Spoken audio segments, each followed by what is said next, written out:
Bismillah, alhamdulillah, salatu wassalamu ala rasulillah wa ala alihi wa sahbihi man wala amma ba'd. Assalamu alaikum wa rahmatullahi wa barakatuh. In today's session, I want to start off by mentioning how human beings, they love to compete. Everywhere we look around us, there's competitions in football, soccer, hockey. Everywhere around us, everybody's competing. If there's a quiz, everybody wants to compete.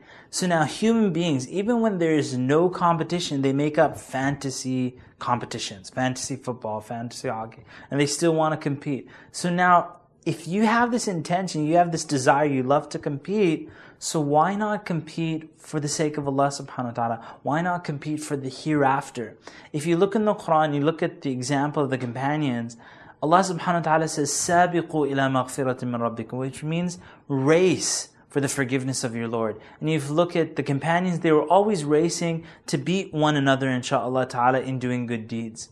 Now, in racing to do good deeds and trying to win the pleasure of Allah subhanahu wa ta'ala, some people aim for perfection. And if you're aiming for perfection, then you have low standards. And the reason it's a low standard is because perfection is something that no human being can achieve.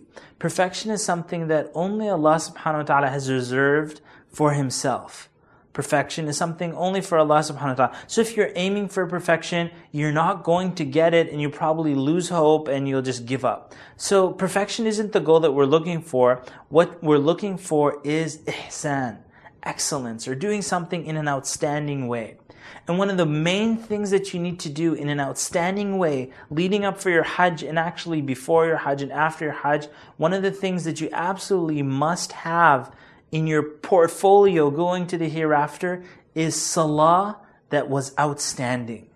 As the Prophet ﷺ said, the first thing the person will be asked in the Day of Judgment was, how was their Salah? And if their Salah was good, if their prayers were good, then everything after that should be good. And if their prayers were messed up and there's something wrong with it, then the things coming after that will also have things wrong with it. So today's session, inshallah ta'ala, is focusing specifically on measuring your Salah quality. I'm going to be talking a lot about measuring throughout these different coaching sessions. I find a lot of people, when they go out and do things, they don't measure it. They just kind of say, I want to get this goal, I want to get that goal. It's essential that you measure it so that, number one, that if you're not hitting your targets, you can improve it and you know exactly what to do. And also, you can see how have you progressed, because that which is measured will improve, inshaAllah ta'ala. So some of the things that you might want to start measuring about your salah are things like, did I pray on time or not? Did I pray early or not? When the adhan came in, did I pray at that time or did I delay and was I lazy? Another question, how did you pray your sunnah prayers before, after, and so on? Did you, when you're in sajda and in your prayer, did you make dua to Allah subhanahu wa ta'ala? Were you concentrating in your prayer? Did you understand what you were saying in salah? Do you remember what you said? And so on and so forth. So this week, inshallah ta'ala, this is something that I did for myself. I made a chart. And in this chart, I said to myself that on a scale of 0 to 50, and the reason I chose 50 was I said I gave myself 10 marks for each prayer of the day.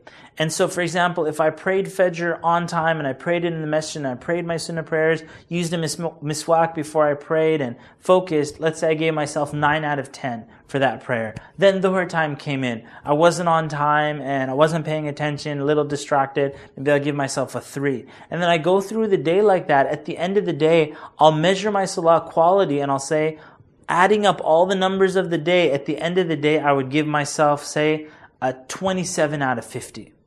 Okay, so that's day number 1. The next day, I would work on improving that number 27. So I would do and work very hard, very hard, and then maybe at the end of the day, it'll come out to 32.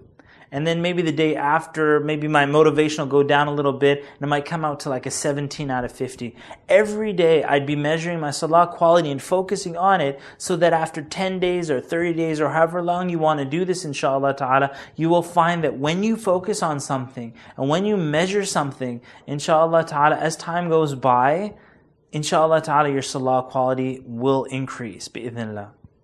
So here's your assignment. Number one, I have some documents for you. The first document is a Salah measuring chart. It's a very simple chart where it has like 10 days, and on each day it just has a scale of 0 to 50. At the end of the day, after you take every Salah and you say, how's my Fajr, how's my Dhuhr, how is my Asr, Maghrib, Isha, and then you calculate the numbers, at the end of the day, you put in that measurement number. And then the next day you try to beat that number, the day after you try to beat that number, and so on. You might also, just kind of like a bonus tip, this is still step number one, but on the bottom of the chart, if you prayed one day and you did really good, write down what were the things that you did during that day that made it really good. And if another day comes in and you didn't do it as well, write down and take note of what did you do that caused your numbers and your feeling for your Salah quality to go down.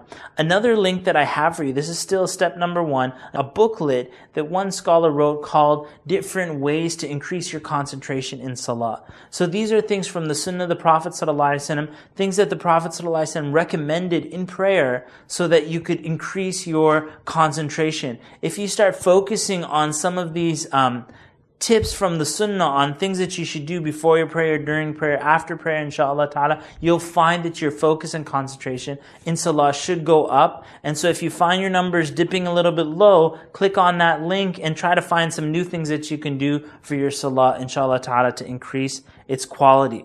So you're going to print this out, and every day for the next 10 days, inshallah ta'ala, you're going to fill it in, taking notes of the things that you've been doing good. And bi'idhnillah, at the end of these 10 days, inshallah ta'ala, you'll feel a significant difference in your Salah, inshallah ta'ala. All I ask is that you make dua for me, inshallah ta'ala. As your concentration increases in that, you are taking the first steps in preparation for your Hajj and for your whole life, inshallah ta'ala. Throughout this Hajj mentoring session, if you ever feel your iman's going down, this is one of the most important things to focus on, is your Salah. And so here during the mentor session, you want to learn how to do this in the beginning, and then later on, maybe next month, you might want to do it again. Take the chart with you for Hajj, and then in Hajj, when you're at the Kaaba, at the Prophet's Mosque, you want to focus on making sure that your Salah quality is up in the higher numbers, inshallah ta'ala, in such a significant place, such as Mecca and such as Medina. With best wishes to see you have an accepted Hajj, inshallah ta'ala. This is Muhammad Alshareef for HajjCoach. Wassalamu alaikum wa rahmatullahi wa barakatuh.